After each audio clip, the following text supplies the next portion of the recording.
Hello again, it's me Carol from Life with God. How have you been doing since we last? Oh, or was it two or this? I don't remember. Let's get straight to what I want to talk about. What I want to talk about is faithfulness in God. And when I think about the word faithfulness, the two people that always come to my mind are two people from the Bible, Job and Esther. We'll dive first through the Job's story. I imagine this man in this in that era who he actually Job had everything. He must have had the most gorgeous kids, girls, beautiful, always looked at by the men. His sons, they were just all his kids must have been gorgeous. Let's just say that. He had workers, a lot of them, because if you read correctly from the book of Job, it's told that he had so many animals. And because they needed tending, that must have meant that he had a lot of workers. And then he had a wife. Maybe someone he had actually been with maybe for a long time, because as we learned that is that his kids were older. And then just one day after, they was just in his business, yada yada yada yada. He comes across God and he says, "Look at that man. That man will always serve you faithfully. Do you know why? That's because he has everything. He's rich, he's healthy, he has beautiful children, a beautiful wife, workers. He's never lacked anything." And then he just stopped there and challenged God that if I take away everything from him, you will see he'll stop serving you. But do you know what? That's exactly what the devil did. He took away everything Job owned. But there's just one thing that remained in Job's life, his faithfulness to God. And then as days go by, he just got sick, just so sick, maybe he wasn't even able to get out of bed. And then a suggestion that his wife had was that, just do this, curse God and die.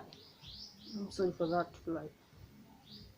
And then I tend to think that she was also going through some emotional pain. She had seen her own kids die. Everything they had just vanished. It was all gone. Here, she has a husband who's almost dying too. What else could she have done? So she suggested, curse God and die. But he didn't. Job chose to remain faithful. He chose to remember that I haven't gotten here because of my own strength, but because of what God has done in my life. He chose to stay close to this one thing he was sure of, his faith in God. He was sure that God was with him through it all. The same way he had just been there for him through the past and given him everything, it was the same way he was going to be through there for him. And that's how he won. Job won through that. Job won through his faith in God, that he was there with him.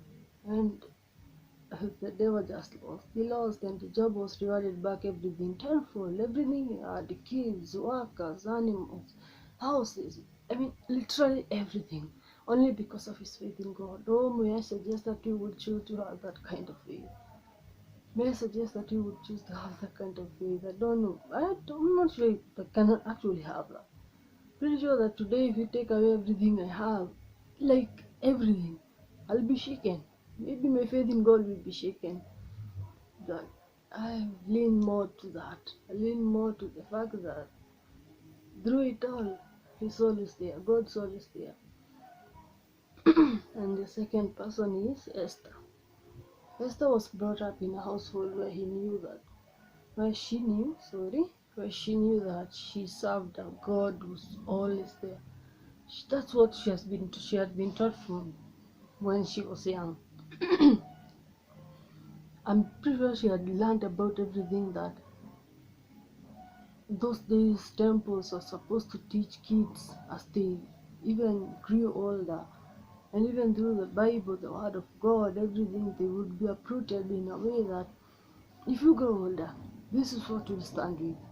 If you grow older, when things happen, you'll have something to ground you to. And what she had, what Esther had was God. She had God.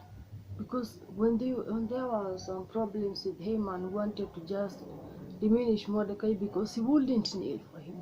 He wouldn't. Haman knew that the only one who was I'm supposed to kneel to, that's God in heaven. No human. No. You're not supposed to kneel to the human. And that created problems for him. And Haman just planned to, if I abolish this person and he's out of my sight, I never see him again, it will all work out for me. And then Mordecai just realized that if this happens, the same will go on for Esther. And if that same thing goes to Esther, our people will suffer the same thing. Because the Jew people knew everything that there was to know about God. They actually did. That's the only thing that they have been taught by their leaders. And so he went to Esther, sought her help and told her this and this is happening. And if you don't do something, we are all going to perish. So Esther just told him that, don't go do this. Don't go do what you're going to do. I'll just do my best to help us out. And she just stood up and went to the temple. She went to the temple even if she had not been summoned. And I think during those days, you aren't supposed to do that. No, you're supposed to be summoned first, then you go to the king and tell him, I'm here. What would you like me to do? But she went and stood at the doors. And immediately the king saw her. She actually just found favor in his eyes because he took out his royal golden scepter and just straightened it up to her, ushering her to come in. She just found favor immediately. And then she explained, I'd like you to come to this party. And then there was that party, and she had actually invited him and too. Then there was a second party, and during that second party, it's when actually God just showed up for her, because the king came to know about Haman's evil plots against the Jews, against Esther and Mordecai too. And then the king he just ordered that Haman be just he was supposed to be punished for what he had done. And that's exactly what happened. Just because of that tiny faith that Esther had, she found favor, honorable favor that would go on in generations because of her faith in God. She just found favor.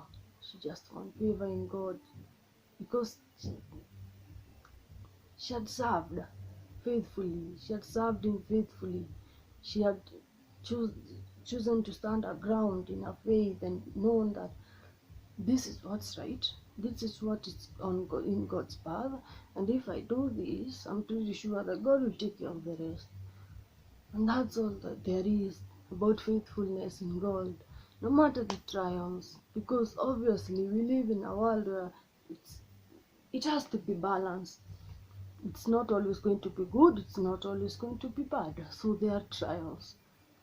May I suggest that today that you choose to stand faithfully in God through the trials, through the pain, through the challenges, through the uncertainties in life, through your season, because you all have moments and the days where we are at a certain season where this is going well, this is going right now for me or for you. And then there's another day where things are just a mess, completely a mess. And it's during those moments where your faith in God is shaken. You ask questions, you wonder if he's there, you wonder if he's listening, but I'm pretty sure that he is, because you haven't gotten there by your own strength. You've had those moments where you have had to cling on God and trust his goodness in your life, and he has. And if he has shown up for you once, I'm pretty sure that he'll do it for you once again. Maybe not now, but I'm pretty sure they will. So please, always and always continue to serve him faithfully. He won't, he won't leave you. He won't do that. No, no, no, no, no, no. He won't do that. In every situation you are in, cling on to His word. In every problem you are facing, just to say that this is what I'll do. I'll serve my Heavenly Father, knowing that He's there, up there watching over me, and knowing that no matter what, His love is still good, it's still right, and He's not going to leave me unabandoned. I won't be alone in this walk. He's going to be right there, guiding me through, showing me the way, and directing my path. Because if you actually just one word, He parted the sea for the Israelites. What more? What more? What more for you? If He did it for them, He'll do it for you. If He did it for you once, I'm pretty sure that He'll do it for you once again. He will. Always just cling to God.